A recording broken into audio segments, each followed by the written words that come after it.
Hello, good morning students. Welcome to the 8th video lecture on the magnetic effect of current. In earlier video lectures, we discussed about the theoretical part or all the concepts of the magnetic effect of the current.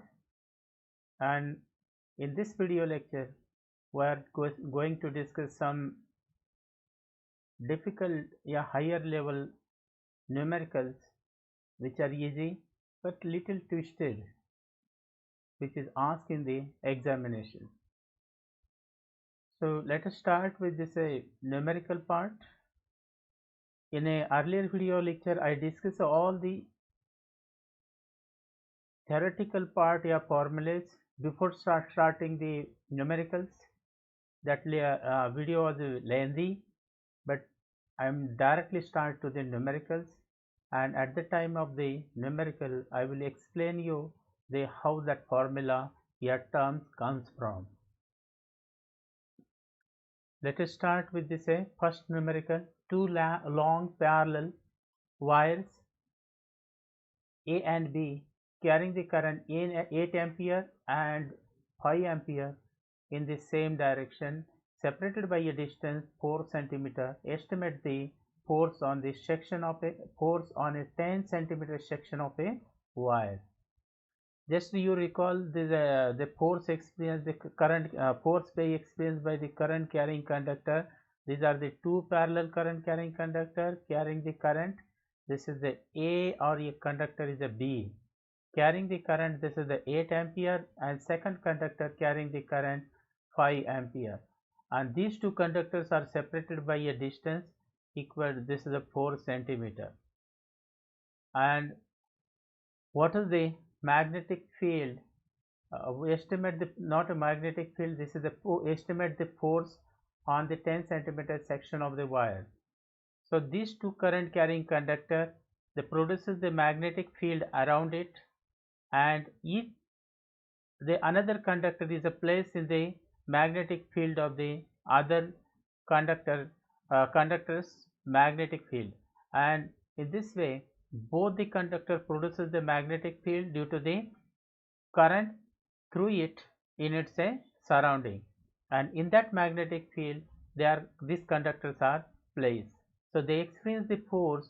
This F is equal to mu0 divided by 2 pi I1 I2 divided by R into L, and direction of this force, it is calculated by using the Fleming's left hand rule. So this part we can substitute the value. What is the given? This is a mu0 equal to 4 pi into 10 raised to minus 7 divided by 2 pi into first current कितना है, this 8 ampere, second current कितना है, 5 ampere, and length of the portion of wire which is the arc is a 10 centimeter. ये part देखो, so 10 into 10 raised to minus 2, then centimeter becomes a क्या हो जाएगा, metre में. ये डिवाइड करो तो this will B 2, then F equal to 2 into 10 raised to minus 7 into 8 5 40 into 10 raised to, this is a minus 1. The 1 get cancel, this will be the 4 to the 8, और ये 0 और ये टर्म चला जाएगा, तो ये आएगा into 10 raised to minus 7 Newton. So they estimate the force on the 10 centimeter portion of wire. This is a 10 centimeter portion of wire is the 8 Newton into 10 raised to minus 7. This is a easy question. Go to the next numerical. A circular coil of a 20 turns. This is a number of turns, n equal to, this is a 20, and radius r equal to this 10 centimeter. 10 centimeter is a radius, and placed in a uniform magnetic field. The magnetic field which is given is a 0.1 Tesla. This is the magnetic field. Normal to the plane of the coil means they given that a normal to the plane of coil.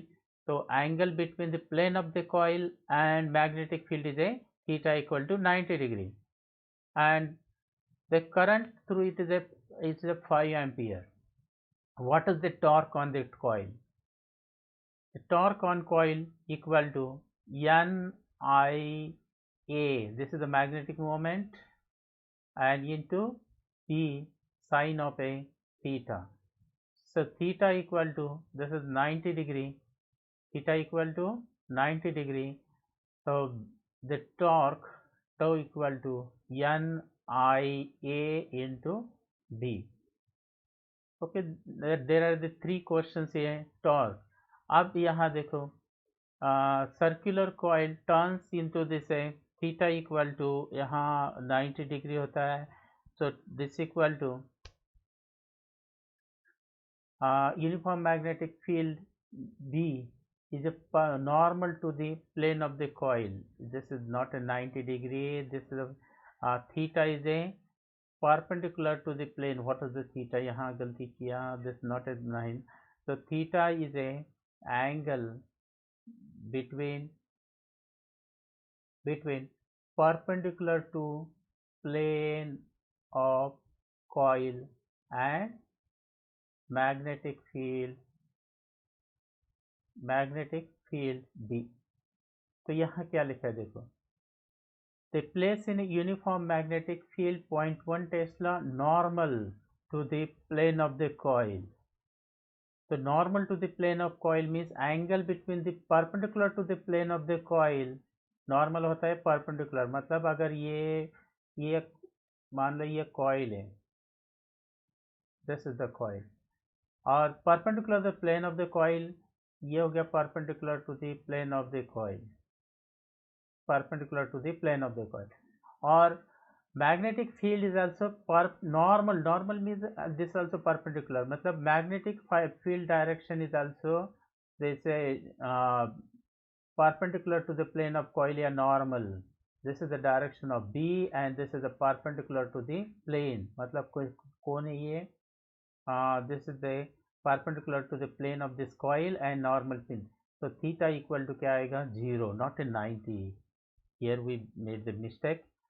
It's not a 90. So theta equal to क्या आएगा 0 और sine of a 0 is equal to then torque tau equal to 0. It will not experience any torque. This is the question. Then total force on the coil. The force on the coil, total force on the coil equal to 0. Torque मतलब twisting force है. This is a total force is 0. अगर torque 0 है तो total force भी क्या आएगा 0. Then average force on each electron in the coil due to the magnetic field. Okay, then average force on the each electron,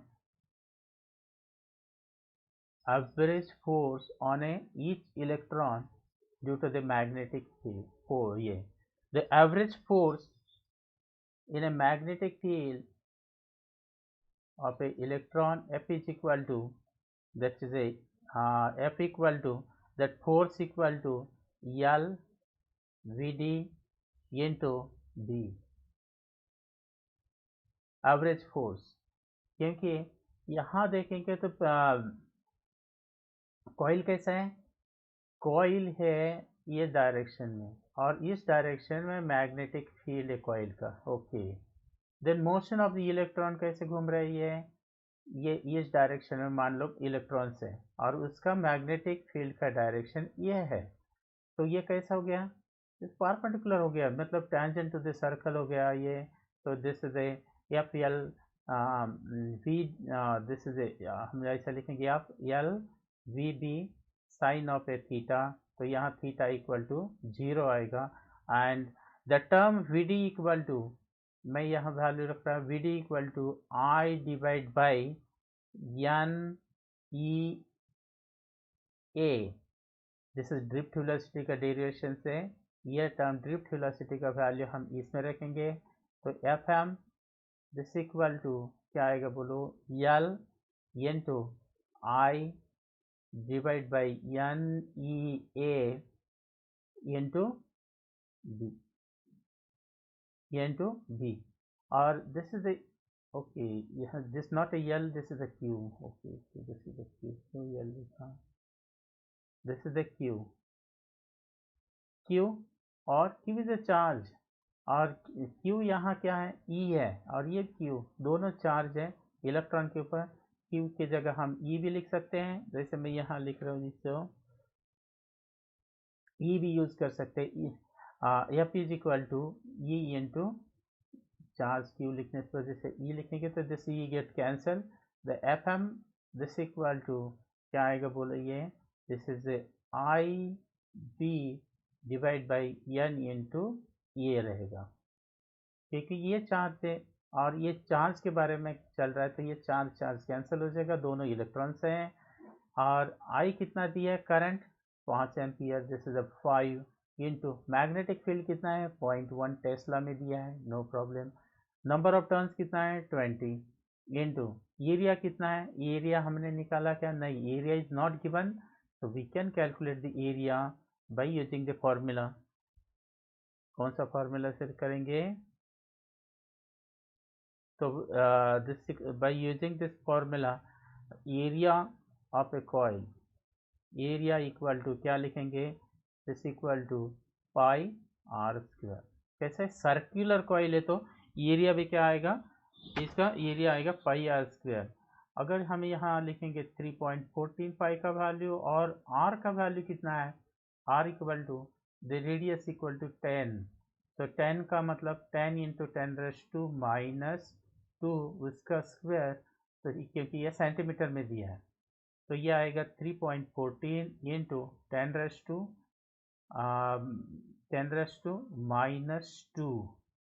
-2 metre square. तो ये value यहाँ रख रहा हूँ कितना, अगर यहाँ लिखेंगे this is 3.14 into 10⁻²। Okay, after that this is 5 से डिवाइड करो तो ये आ जाएगा 4 और दिस इज 1 डिवाइड बाई कितना 4 इंटू 3.14 इंटू जब टर्न है ऊपर जाएगा तो प्लस हो जाएगा, यहाँ ऊपर एक 10⁻⁻1 भी है ये टर्म, और ये 10⁻² ऊपर आएगा तो this becomes a plus, right. और इसमें से एक जाएगा तो कितना बचेंगे, this will be A 10 divide by 4 into 3.14, 4 into 3.14, तो ये आएगा लगभग, अगर इसका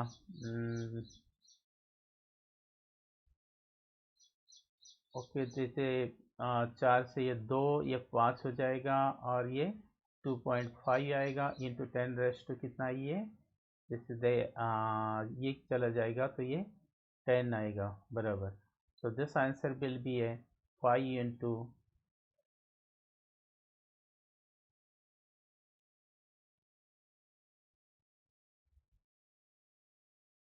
क्योंकि यहाँ 5 इंटू देखो ये कितना आएगा 5 इंटू और 5 न्यूटन, इसको थोड़ा सा देख लेते हैं कितना आ गया ये, तो दिस इक्वल टू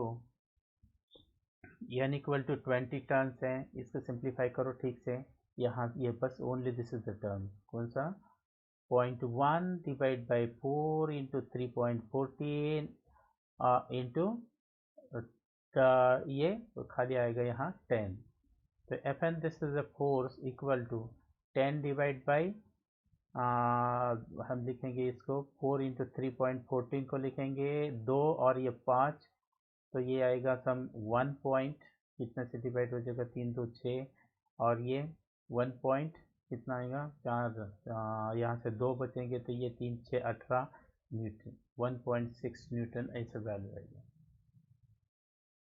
तो चलो नेक्स्ट क्वेश्चन देखते हैं।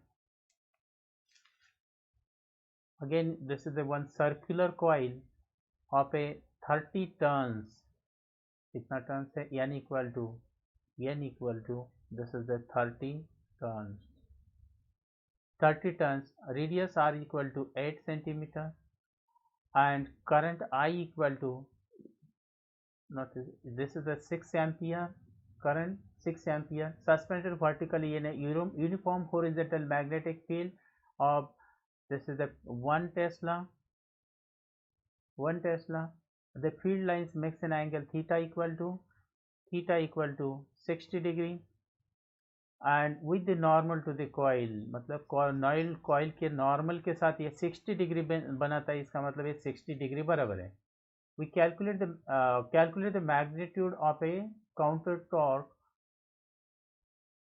to be applied to prevent the coil from the turning. अगर coil को rotate नहीं करना है तो counter torque कितना लगेगा, मतलब that the experienced torque equal to counter torque, then it will not rotate. N I A B sin of a theta. Number of turns 30, I equal to 60. Area of circular है pi r square, so pi r square, तो ये 8 into 10 raised to minus 2 उसका square, ए का value. B का कितना है 1 sign of A 60 degree. 6 3 18 180 into pi, this is a 64 into 10 raised to minus 4, or sine of a sine of a 60 degree, sine 60 is a root 3 by 2. Sine 60 is a root 3 by 2.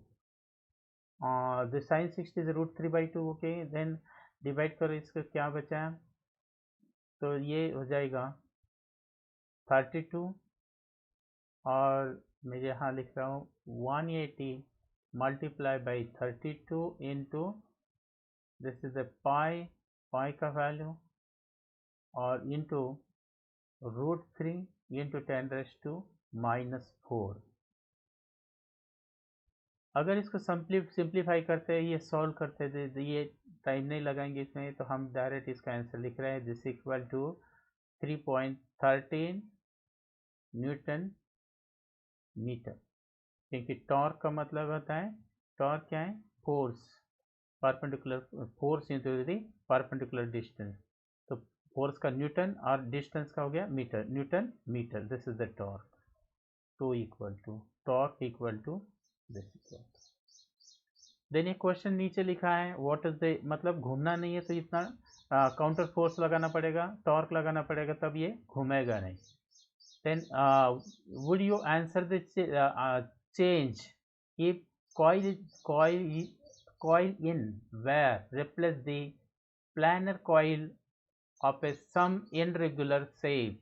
अगर irregular shape का coil use किया, enclosures in the same area and all other particulars are unaltered, बाकी सभी particulars क्या रह गए, as it is रह गए, तो जो टॉर्क है वो चेंज होगा क्या. अगर ये फॉर्मूले की तरफ देखेंगे टॉर्क का, ये फॉर्मूले की तरफ देखेंगे तो हम क्या देंगे, नंबर ऑफ टर्न्स के ऊपर डिपेंड करता है, करंट के ऊपर, एरिया बी, और ये that depends on the area, इसके ऊपर डिपेंड करता है एरिया. बट यहाँ लिखा है, would you change circular coil replace coplanar same interval shape includes the same area is the same, मतलब ओनली एरिया के ऊपर डिपेंड करता है. It is independent on the independent on shape, independent on shape of the coil. Shape के ऊपर depend नहीं करता, it depends only area, मतलब torque will be remain same. Okay, another question. A short bar magnet is placed at an 30 degree with the uniform external field of a, this a value B equal to 0.25 Tesla. Experience is torque equal to, experience is a torque equal to 4.5 into 10 raised to minus 2 joule. What is the magnitude of the moment of the magnet? Okay, this theta equal to 30 degree, and the by, yeah, this, what is the magnitude of the what is the magnitude of a magnetic moment? What is the magnitude of a magnetic moment? A question है. So we can calculate this is a torque toe equal to NIA B sin of a theta, ये वैल्यू. और this term, ये जो term है ध्यान रखना, this known as a magnetic moment. तो आएगा M B sine of a theta. हमें फाइंड करना है यम, तो ये torque B sine of a theta, ये वैल्यू आएगा.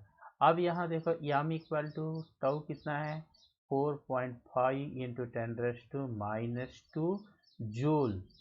और जूल किसका यूनिट है? एनर्जी का. Energy same as a work equal to force into displacement. Suppose जैसे न्यूटन मीटर, मतलब joule is a equivalent to the as a same as a newton metre. तो इसको कन्वर्शन की जरूरत नहीं है. अब देखो मैग्नेटिक फील्ड क्या दिया है, value of the magnetic field it is a 2.525 is a given, and sine of a this angle is a 30 degree, and sin 30 is a value लिख रहा हूँ यहाँ. जैसे 4.5 2 डेसिमल है यहाँ, तो इसका हम लिखेंगे ऐसा. इसको अगर हम यहाँ से देखते 100 से मल्टीप्लाई करेंगे और 100 से डिवाइड करेंगे, मल्टीप्लाई करेंगे ये 100 इसके साथ ये चला जाएगा, तो यहाँ आएगा 4.5, और नीचे इसको मल्टीप्लाई करेंगे तो ये आएगा 25, और साइन 20 का वैल्यू होता है 1/2 या 0.5, बराबर है. और this is a 4.5 divide by 5 5 25, मतलब 12.5, यह वैल्यू आएगा. और this value equal two point divide करो तो ये आएगा 36. मैग्नेटिक मोमेंट का यूनिट देखो अभी फिर यहाँ क्या है, मैग्नेटिक मोमेंट यम इक्वल टू क्या लिखो बोलो, NIA. अगर यूनिट दिक्कत आता है, ये नंबर है, नंबर ऑफ टर्न्स. आई क्या है, एम्पियर, और ये क्या है, मीटर स्क्वायर. तो इसीलिए यूनिट बन गया एम्पियर मीटर स्क्वायर. आसान क्वेश्चन है, अच्छा है. और अब यहाँ दूसरा क्वेश्चन इसमें लिखा है मैग्नेट ऑफ लेंथ 4 सेंटीमीटर. कोई एक मैग्नेट है, ये मैग्नेट है यस और यन, और ये जो मैग्नेट है इसका लेंथ कितना है 14 सेंटीमीटर है टोटल लेंथ. तो this 14 centimetre and magnetic moment इसका कितना है M, okay, capital M. Broken into 2 parts, तो इसको क्या हो गया, ये this is broken into the 2 parts. 2 part में ये ब्रेक हो गया, और ये जो पहला पार्ट था उसका लेंथ हो गया 6 सेंटीमीटर, और दूसरा पार्ट है उसका लेंथ हो गया 8 सेंटीमीटर. ऐसे 2 पार्ट में ब्रेक हो गया. Broken into 2 part, this are put right angle to each other with opposite poles together. और इसी को यहाँ किया, एक पोल को यहाँ रखा, ये वाला 6 सेंटीमीटर लेंथ वाला, और दूसरा 8 सेंटीमीटर लेंथ वाला यहाँ रखा. और कैसा है, अपोजिट पोल्स टुगेदर, यस और N, this poles together, opposite poles together. Calculate the magnetic movement of the combination. बहुत ही आसान क्वेश्चन है, लेकिन अगर नॉलेज नहीं है तो हम इजीली मिस्टेक करेंगे और गलत हो जाएगा. अगर ऐसा रखा तो क्या होगा, ये यस और एन पोल नज़दीक है, और ये डिस्टेंस 8 है, ये 6 है, तो हमें ये 2 पोल मिलेगा, अपोजिट पोल्स, एन पोल और यहाँ यस पोल. और ये दोनों का कॉम्बिनेशन के बाद रिजल्टेंट क्या बन गया, अलोंग द हाइपोटेन्यूज बन गया, ये एन, दिस इज ये मैग्नेट बन गया ये. और ये मैग्नेट का लेंथ अभी कितना है वो फाइंड आउट करेंगे पाइथागोरस थ्योरम से. तो 8 का स्क्वायर कितना हो गया 64, और 6 का स्क्वायर कितना हो गया 36. तो ये साइड जो है वो कितना आएगा, लेंथ इज 10 सेंटीमीटर आएगा. कितना आएगा 10 सेंटीमीटर. इस तरीके से ये लेंथ आएगा 10 सेंटीमीटर. तो हमें मिला लेंथ कितना वाला 10 सेंटीमीटर, और 10 सेंटीमीटर लेंथ मिला। Okay, there is no space यहाँ, तो हम यही लिखेंगे 10 सेंटीमीटर यहाँ लेंथ मिला इसका, 10 सेंटीमीटर इसका लेंथ मिला। और पहला मैग्नेटिक मोमेंट कितना था? द मैग्नेटिक मोमेंट पहले जब ये था ऑफ लेंथ कितना, जब लेंथ इसका था कितना 14 सेंटीमीटर, तो यम था इक्वल टू यम। तो magnetic moment per unit length कितना हो जाएगा बोलो? तो मैग्नेटिक, ओके इससे बेटर मैं एक पेज देता हूँ।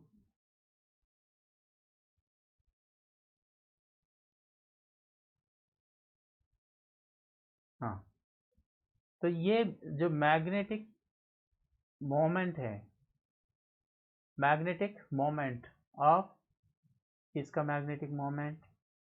The magnetic moment of A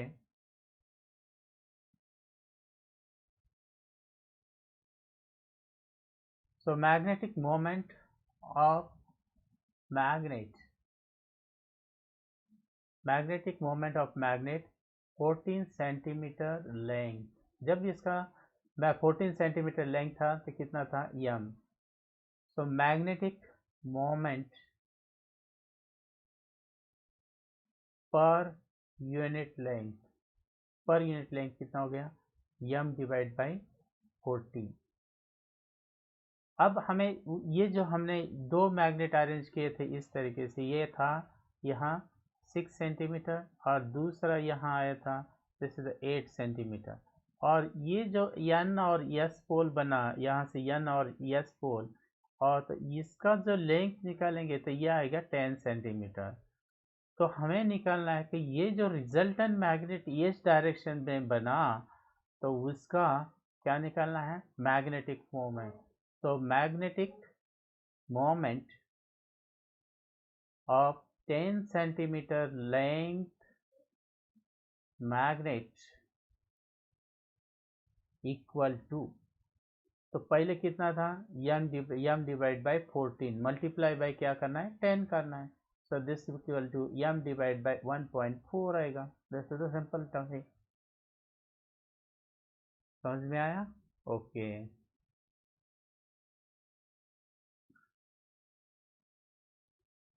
then next question देखो, मूविंग कॉइल गैल्वेनोमीटर से रिलेटेड है। This is a very good question.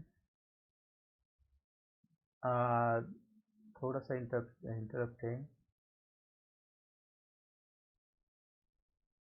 Okay no problem. Then ये moving coil galvanometer with coil resistances है। कॉइल रेजिस्टेंस क्या लिखते हैं? टर्म बोलो इसके लिए, कौन सा टर्म यूज करते हैं कॉइल रेजिस्टेंस के लिए? जल्दी जल्दी बोलो, याद करो जस्ट। तो कॉइल रेजिस्टेंस के लिए हम इसको यूज करेंगे, coil resistance galvanometer coil resistance के लिए होता है जी, कितना है 12 ohm. Okay, and give the full scale deflection to the 2.5 milli ampere को। तो फुल स्केल जो डिफ्लेक्शन देता है उसके लिए टर्म यूज करते हैं I G is a 2.5 milli ampere. तो दिस इज 2.5 मिली मतलब 10⁻³ एम्पियर, यह टर्म हो गया ये। How will you convert the meter into the ammeter of the range? मैंने इस प्रीवियस वीडियो में लास्ट न्यूमेरिकल छोड़ दिया था क्योंकि वीडियो लेंदी हो गया था, तो वही क्वेश्चन मैंने यहाँ लिया है। तो वो थोड़ा ध्यान रखो कि कुछ को छोड़ा नहीं, दोबारा मैंने कॉपी करके स्लाइड यहाँ लिया है। तो हमें कन्वर्ट करना है गैल्वेनोमीटर इनटू किसमें? एमीटर में कन्वर्ट करना है, एमीटर। तो अब कौन सा रेंज चाहिए? 0 to 7.5 एम्पियर। तो मतलब I इक्वल टू हमें मैक्सिमम कितना चाहिए वो वैल्यू लेना है, इतना वैल्यू चाहिए। एमीटर का टर्म को याद करो, ये गैल्वेनोमीटर है और ये जो गैल्वेनोमीटर है इसको एमीटर बनाना है तो हम क्या करना है, एक शंट रेजिस्टेंस कनेक्ट करना है किसके? Parallel, this is the yes. तो इसमें से अगर करंट आई जाएगा तो इसमें से जो पार्ट है तो ये जाएगा आई जी कितना, और यहाँ से कितना जाएगा आई माइनस आई जी जाएगा। ये हमने थ्योरी में पढ़ा है, फिर दोबारा समझा रहा हूँ। और दोनों पैरेलल है तो इसका पोटेंशियल क्या सेम रहेगा, मतलब पोटेंशियल होता है current through the shunt resistance और इसका resistance yes current into the resistance हो गया potential difference V is equal to I R होता है ना V equal to I R. तो I कितना है तो इतना है, R कितना है S इतना है और equal to I G into capital G। इसका ये करंट और इसका ये रेजिस्टेंस। तो पोटेंशियल डिफरेंस दोनों का सेम रहेगा। Potential across S equal to potential difference across इसका G। ये कंसेप्ट यहाँ यूज किया। तो S इक्वल टू क्या आएगा आई जी आई माइनस आई जी इंटू जी आएगा यहाँ। तो वैल्यूज रख रहे हैं, आसान क्वेश्चन बन गया। अभी आई जी कितना है 10 into 10 sorry this is 2.5 into 10⁻³ ये बन गया आई जी। गैलोमीटर का रेजिस्टेंस 12 ओम और आई कितना है, आई बनाना है 7.5 एम्पियर और आई जी कितना है तो 2.5 इंटू 10⁻³ अब पहले ये ध्यान रखना, ये टर्म अगर यूज करेंगे यहाँ, ये टर्म यूज करके अब यहाँ सिंप्लीफिकेशन करना शुरू करेंगे तो यहाँ से ये गलत हो जाएगा क्योंकि कैलकुलेशन में मिस्टेक आएगा। तो इसको वैल्यू कैसा है देखो कितना वैल्यू है इसका वैल्यू जो है 2.5 इंटू 10⁻³ इसको मैं लिख रहा हूँ 2.5 डिवाइड बाई नीचे लिया तो प्लस हो जाएगा 1 2 3 तो ये वैल्यू बन जाएगा। जानबूझ के ये दे रहा हूँ क्योंकि यही से मिस्टेक करते हैं, कैलकुलेशन गलत करते हैं और आंसर गलत कर लाते हैं, तो इसीलिए इसको समझा रहा हूँ। तो यहाँ से 1 2 2 ये वैल्यू कितना value neat guys 4 places of the decimal है और तो ये वैल्यू बहुत स्मॉल है तो इसको डायरेक्ट छोड़ देना है, ध्यान रखना क्योंकि बहुत छोटा है, इसके साथ ये करते बैठेंगे तो गलत आएगा। तो ये 2.5 है और ये 75 है, ये दोनों का मैंने एक एक डेसिमल हटा दिया। यहाँ 10 हो गया -3 इंटू ये क्या आएगा 12 25 3 जा कितना होता है 75 और 3 जा ये 4 आएगा तो 4 इंटू 10⁻³ वो हम ये रेजिस्टेंस यूज करेंगे किस कौन सा शंट, तो ये बनेगा एमीटर कनेक्टेड पैरेलल करेंगे। ओके ये समझ में आया। तो वोल्ट मीटर कितना चाहिए 10 वोल्ट चाहिए, तो हम इसका आगे का इसमें लिखते हैं। तो galvanometer converts into volt meter और रेंज क्या दिया 0 to 10 वोल्ट, मतलब वोल्ट V इक्वल टू कितना चाहिए मैक्सिमम 10 वोल्ट चाहिए।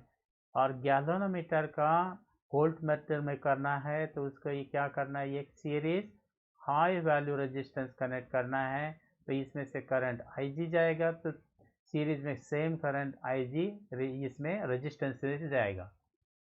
तो potential V equal to I कितना है तो IG जाएगा इसमें और रेजिस्टेंस इस गैलोनोमीटर का रेजिस्टेंस और जो रेजिस्टेंस सीरीज किया उसका टोटल रेजिस्टेंस आएगा G प्लस R।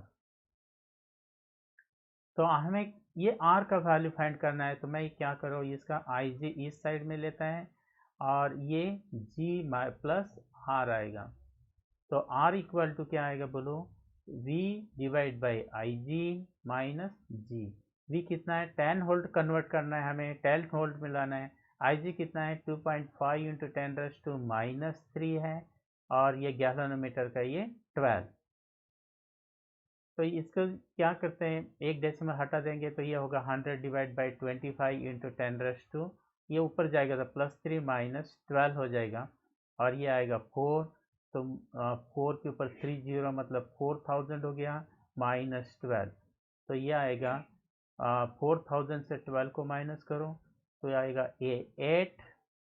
तो R इक्वल टू 4000 माइनस ये 12 8 और ये 8 और ये 9 और ये 3 ohm. So this R equal to this is the value. When this resistance of this value is connected in a series, then it becomes a क्या बनेगा ये वोल्ट मीटर बनेगा। चलो इसके साथ और भी क्वेश्चन पूछा है तो उसको देखते हैं पहले क्या क्या है। Determine the net resistance of the meter in each case, okay, तो ये पार्ट हो गया. When the ammeter is put into the circuit, does it read slightly less or more the actual current in the original circuit? तो वो अगर ये circuit में रखते, कैसे रखते हैं इसको रखते हैं सीरीज में, मतलब कोई भी ये करंट क्या के दे तो इसको सीरीज में ये एमीटर रखेंगे, तो ये करंट क्या करेगा, ज़्यादा दिखाएगा कम, it will be show the less current, क्या करेगा लेस, क्योंकि दैट एनी इंस्ट्रूमेंट कोई भी ये सब कॉइल से बना है, तो कॉइल में रेजिस्टेंस है, इसका मतलब वो रेजिस्टेंस के अक्रॉस कुछ part of the current will be A loss, so it will be a show the slightly less current due to some resistance offered by the coils of the galvanometer या ammeter, छोटा सा very less. Then voltmeter put in across the circuit, does it read the slightly less or more, ये this also less, क्योंकि ये भी क्या करेगा कुछ पार्ट ऑफ दी, ये पैरेलल कनेक्ट करते हैं, किसी के अक्रॉस भी ये क्या आएगा वोल्ट मीटर पैरेलल आएगा, लेकिन तो भी some part of the current is a flow through it, या अगर कुछ करंट फ्लो हो रहा है इसका मतलब तभी तो ये डिफ्लेक्शन दे रहा है, इसका मतलब हो गया in some part of a I spent means it will show the slightly less current, some less value of the potential दिखाएगा. ओके, दोनों क्वेश्चन समझ में आया. ये भी वीडियो थोड़ा लंबा हो रहा है तो जल्दी जल्दी करते हैं थोड़ा. Uniform conducting wire of a length 12 metre, total length equal to कितना दिया है 12 A, and resistance is R resistance, okay. Round up in the circuit carrying the coil, the shape of the equilateral triangle side, ये equilateral triangle side, ये जो figure से ये मैंने draw करके इसीलिए रखा कि ये पेन से ठीक से नहीं बनते, टेढ़े मेढ़े बनते हैं तो अच्छा नहीं लगता है. तो ये जो लिखा है रेक्टेंगुलर शेप स्क्वायर, और दूसरा स्क्वायर उसका भी साइड कितना है ए, और तीसरा क्या है रेगुलर हेक्सागन ऑफ साइड ए, इसका भी साइड ए हेक्सागन, सभी ये साइड ए. टोटल लेंथ हमारे पास 12 ए है, 12 ए. अगर यहाँ 3a एक बनाने में जाएगा तो ऐसा कितना टर्न्स बनेंगे, तो यानी इक्वल टू इसका टर्न्स बनेंगे 12 डिवाइड बाई 3, तो ये आएगा 4, 4 टर्न्स बनेंगे. इसके कितने बनेंगे, 4 एक के लिए लगता है तो ये बनेंगे यानी इक्वल टू 3 टर्न्स बनेंगे. कॉइल बना रहे हैं ना इसका इस शेप का, तो टोटल लेंथ हमारे 12 है, तो इसमें से ये राउंड लगाने के लिए 3a लगता है, तो ये 12 ये है, मतलब 4 राउंड हो जाएंगे, और इसके यानी इक्वल टू कितना होगा 2 राउंड हो जाएंगे इस तरीके से. देन क्या पूछा है बोलो. Coil is connected to voltage V, find the magnetic moment of the coil in each case.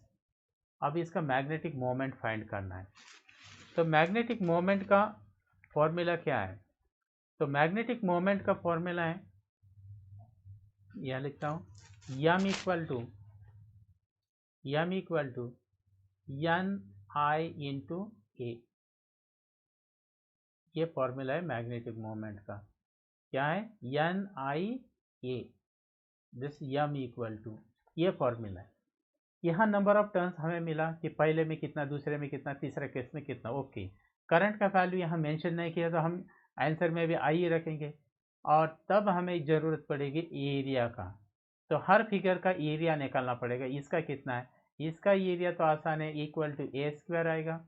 इसका एरिया निकालना आसान है, तो कैसा ये 60 डिग्री बनेगा, ट्रिगोनोमेट्री से निकालो या पाइथागोरस से भी निकाल सकते हैं. इसका a/2 रहेगा, ये है, तो अगर हम इसको लिखेंगे P Q और ये R है, और ये सपोज मान लो नया नोटेशन लेंगे PQR, और ये S है, तो P अगर length area of the triangle equal to length area of the triangle half base into height से करेंगे, तो हाइट हमें पता होना चाहिए, तो ये पार्ट कितना आएगा, ये पार्ट आएगा हाइपोटेनियस का स्क्वायर माइनस ये बाई 2 उसका स्क्वायर, ये PS का लेंथ हो गया. समझ में आ रहा है, ये हाइपोटेनियस है उसका स्क्वायर माइनस इसका स्क्वायर, और ये बनेगा क्या बनेगा, length of the P S.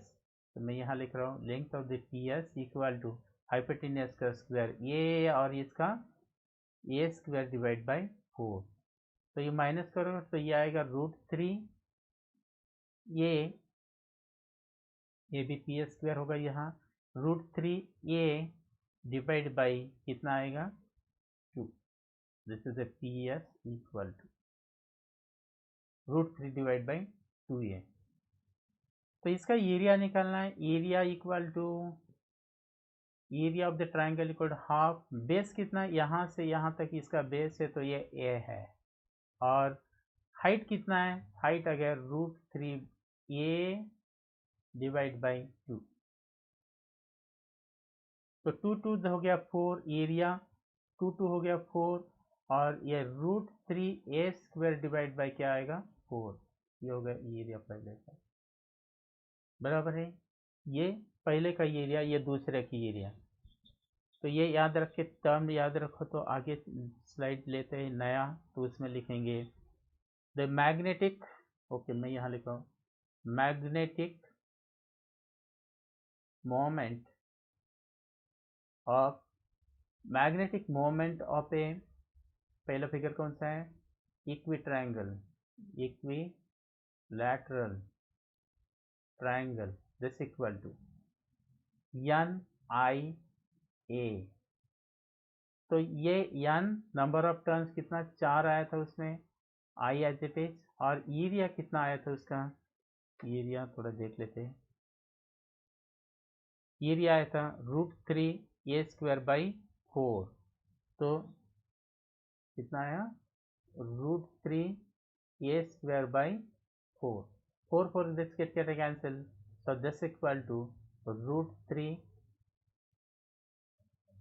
Square into I. ये पहले का मैग्नेटिक मोमेंट आ गया, और दूसरे का magnetic moment of a square equal to, इसका टर्न कितना है 3 NIA। तो इसका टर्न 3 करंट I और इसका a स्क्वायर, मतलब 3a स्क्वायर I, ये सबसे आसान। तो मैग्नेटिक मोमेंट ऑफ हेक्सागन, अभी हेक्सागन का एरिया फाइंड करना है। तो हेक्सागन अगर हम छोटा छोटा पार्ट्स में सोचेंगे तो ये कितना से बना है हेक्सागन का, अगर एक पार्ट देखेंगे यहाँ मैं परपेंडिकुलर ड्रॉ करता हूँ, ये एंगल होता है 120 डिग्री, तो इसका आधा आएगा 60 डिग्री, और इसका ये अपोजिट साइड, और ये a/2 है। Just change the pen, colour of the pen, हाँ तो ये थोड़ा दिखने में ठीक है। चलो, तो ये पार्ट मिला, तो हम यहाँ यूज करेंगे, यहाँ लिखते O, और यहाँ लिखेंगे ये टोटल यहाँ से यहाँ तक ये है, और यहाँ लिखेंगे सपोज C। हमें OC फाइंड करेंगे, OC इक्वल टू, और हम लिखेंगे इसमें tan theta equal to, okay ये दोनों गलत हो गया,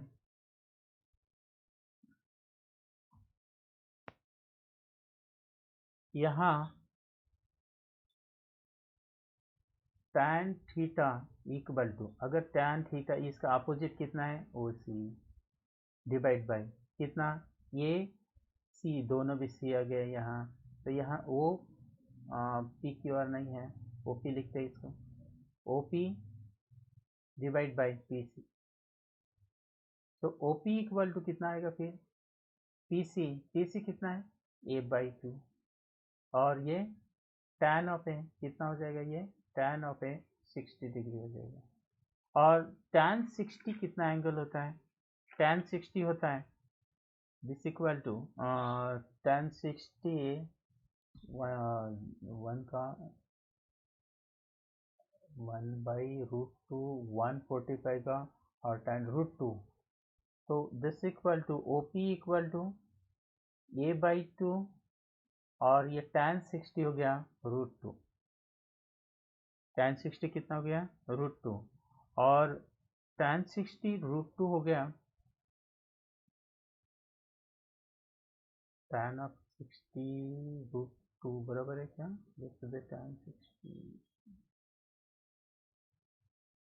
ओके देन ये अगर वैल्यू ओपी मिला तो जैसे ओपी से क्या करेंगे, यहाँ ओपी से यहाँ ये ओपी मिला तो area of the hexagon, area of the hexagon ये ट्राइंगल का निकालेंगे हाफ, इसका टोटल बेस लेंगे यहाँ से यहाँ तक तो ये पूरा एरिया आएगा, और इसका इनटू ये एरिया ये इनटू हाइट, हाइट क्या मिला ओपी, तो ये √2 डिवाइड बाई 2 हो गया यहाँ पे, ठीक है।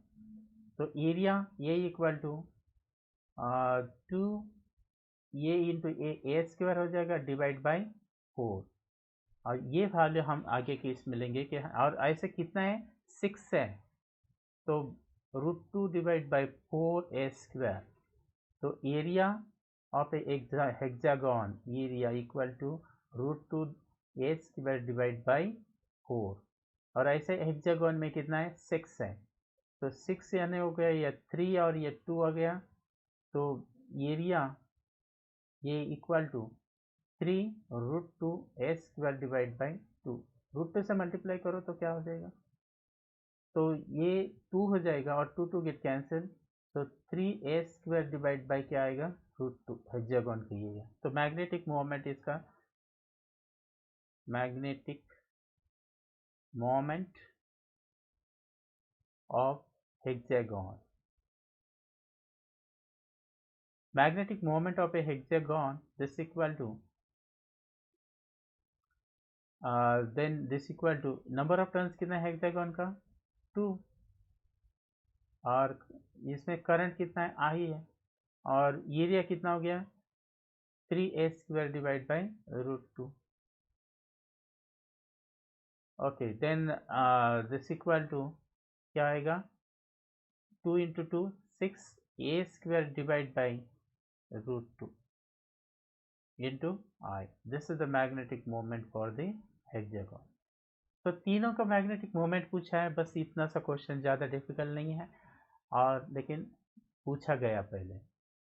2 आइडेंटिकल सर्कुलर लूप्स, यहाँ दूसरा question of radius r carrying the current I, ये इसमें से कितना करंट जा रहा है आई, और दूसरी इसमें से 2i respectively lying in the parallel to the plane and that have the common axis, दोनों में ये common axis है, that have the common axis and direction of the current in the loop in both loops in a clockwise seen from the point O, यहाँ से देखा O से तो यहाँ देखा इस साइड देखा तो दिस इज ए क्लॉकवाइज इस तरीके से, और यहाँ देखा तो भी ये this is also the clockwise, ऐसे दो लूप है, यहाँ समझ में आसान आएगा। तो यहाँ से देख रहे हैं, अब मैं अगर किसी सर्कल है यहाँ समझने की कोशिश करो, आसान क्वेश्चन है, डायरेक्शन इंपॉर्टेंट है। यहाँ मैं अगर यहाँ से देखूंगा और ये क्लॉकवाइज है तो यहाँ कौन सा पोल तैयार होता है एस,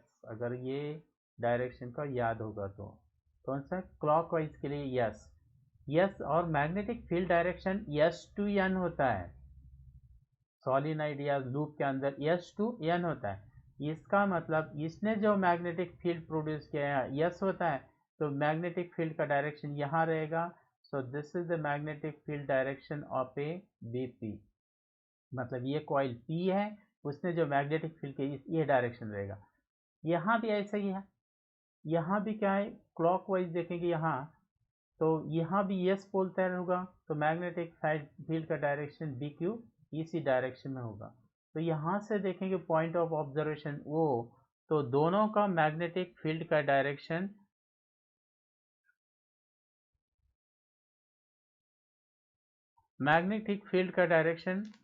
क्या होगा देखो अपोजिट होगा इक्विवेलेंटली, तो they both magnetic field BP and BQ are opposite in direction, दोनों का डायरेक्शन क्या रहेगा ऑपोजिट रहेगा, ओके देन तो रिजल्टेंट क्या आएगा, then resultant B is equal to किसका ज़्यादा करंट है, तो ये ज़्यादा करंट है तो ये this equal to BQ minus BP. What is this value BQ? BP लिखते पहले का कितना इक्वल टू, इसका क्या फॉर्मूला याद करो जरा, μ0 और ये आर स्क्वायर करंट का ये आई डिवाइड बाई ये था x square plus a square raise to 3/2 और ये 2 टाइम्स था, ये फॉर्मूला था।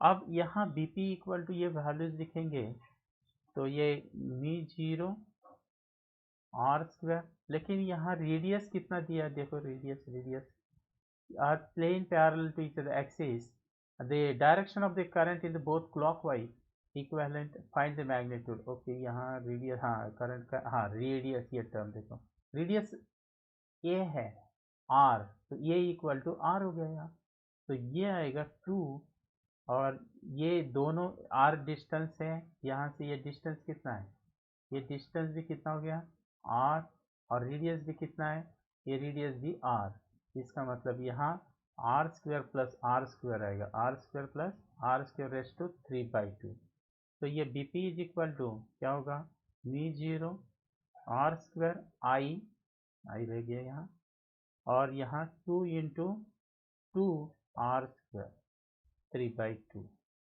तो इसका लिखा तो ये आएगा μ0 आर स्क्वायर डिवाइड बाई 2, और इसका स्क्वायर करेंगे तो ये आएगा, क्यूब करेंगे तो 8 हो जाएगा, और ये 1/2 मतलब रूट हो गया 8 रूट बराबर, इंटू आर स्क्वायर ये यहाँ हो जाएगा आर क्यूब। अब देखो ये इसमें से ये आर स्क्वायर चला गया और क्या बचा, फिर इसमें से 2 बाहर आएगा, तो this will be a μ0 I divide by ये 2 हो गया, और ये यहाँ से 2 आएगा बाहर, तो ये इंटू 2 हो जाएगा और इंटू √2, ऐसा ये को लिख सकते हैं, और ये इंटू आर, तो this will be a μ0 I divide by 4 into √2 R, ये पीपी हो गया। ऐसे हम अगर बीक्यू के बारे में सोचेंगे तो कितना आएगा, बीक्यू कितना आएगा, so this is A BP हो गया, and this magnetic field BQ, same value दोनों का, बस यहाँ करंट डिफरेंट है, तो इसका आएगा μ0, करंट 1 है, करंट कितना है I है, ओके I, और इसका 2 इंटू 4 इंटू कितना, ये √2 इंटू आर, ये है सर, और BQ कितना होगा, करंट 2I है, तो 2 टाइम्स आएगा ये, 2 times μ0 I divide by 4 √2 into R, दोनों का डिफरेंस निकालो, तो B is equal to BQ बढ़ा है तो पहले इससे ले लेंगे, तो सिर्फ 2R ये बेस सेम है, 2 μ0 I divide by 4 √2 R minus μ0 I divide by 4 √2 into R, तो that B equal to LCM same है, ऊपर का माइनस हो जाएगा, μ0 I divide by 4 √2 r, this is the resultant. Okay, this is also important question. One more question हम discuss करेंगे, two identical circular wires P and Q, ये P और ये Q, each radius is a R, दोनों का radius कितना है R है, each radius is a R, इसका भी R है, ओके कैपिटल R, इसका भी कितना है capital R, and they have a common centre, the current carrying the current I kept perpendicular to the plane such that they have a common center, ये दोनों का सेंटर क्या है कॉमन, और करंट कैसे है I कैरी कर रहे हैं, कितना I, ये भी कितना है I current, kept perpendicular to they have common center, ये find the magnitude and direction of the net magnetic field at the center of the coil, they are carrying the current, two identical circle wire PQ of radius are carrying the current I, this is the given actually, ये diagram में दिया है, they carrying the current in the both clockwise direction I, and find the magnitude of the net magnetic field at the common center. अगर ये इस तरीके से मान लो ये कॉइल है, अगर ये करंट यहाँ जा रहा है तो ये भी क्या फॉर्म कर रहा है, एस पोल फॉर्म कर रहा है। और इसने जब मैग्नेटिक फील्ड प्रोड्यूस किया तो राइट हैंड थंब रूल से देखो, अगर ये करंट का डायरेक्शन है, पहले हमने ये करंट का डायरेक्शन अगर ये है तो मैग्नेटिक फील्ड अगर देखेंगे तो ये कहाँ रहेगा, ये this will be a perpendicular to plane, ऐसा मैग्नेटिक फील्ड आएगा।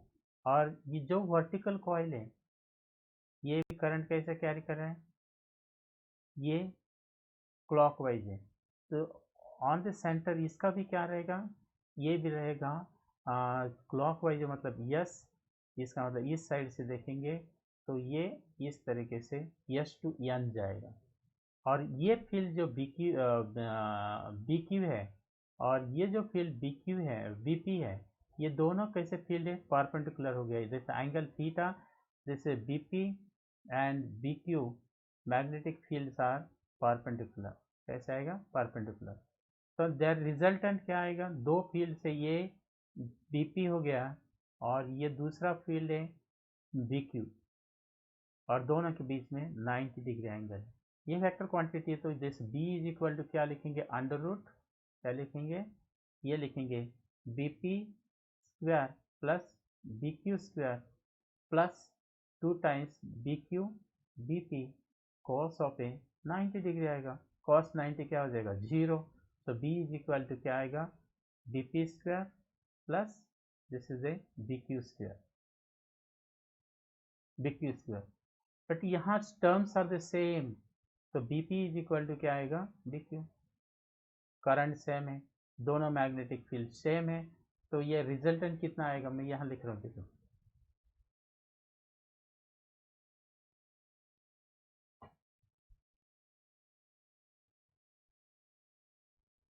तो यहाँ both BQ and BP, both BP and BQ are same.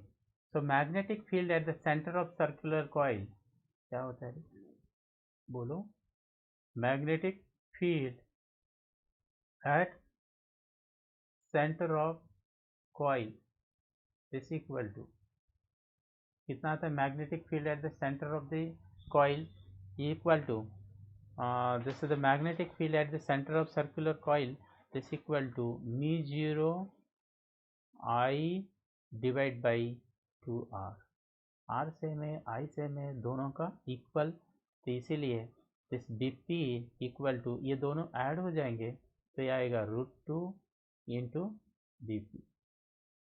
तो B is equal to the resultant magnetic B is equal to mu0 I divide by 2r, ये this is the resultant value. चलो ये भी थोड़ा सा video लंबा हो गया, लेकिन कुछ पाने के लिए थोड़ा मेहनत तो करना पड़ेगा। तो इसी के साथ ये न्यूमेरिकल्स अलग अलग मैंने ये समझा दिए, इसका थोड़ा ध्यान रखो और अपना कॉपी में नोट करो। तब तक के लिए गुड बाय। और इसी के साथ ये लेसन भी ख़त्म हो गया।